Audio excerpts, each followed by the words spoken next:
तर मी ना आता बनवते बासुंदी चहा. आता कंपनी तुम्हीच बघून घ्या बरं का. तर आणला होता असा विकत मॉलमधून आईने आणला होता. तर आता आणला की काय मला काही दम निघेना. म्हटलं चला आता आणलंय तर पटकन करून बघूया.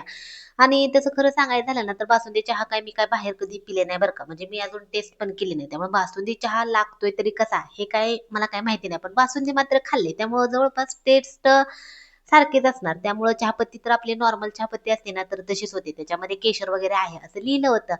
नंतर मी काय केलं 1 कप पाणी गरम करून घेतलं. त्याच्यामध्ये 1 चमचा चहापत्ती घातली ती बासुंदी चहाची. नंतर 1-1.5 चमचा साखर घातली आणि मोठे 2 कप दूध घातलं. तर हे दूध आता छान असं उकळी येऊ दिली.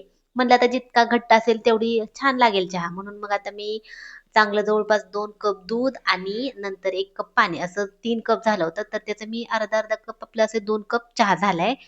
नंतर मग टेस्ट केली. काय एवढा काही खास असं बासुंदी चहा पितोय असं अजिबातच वाटत नव्हता.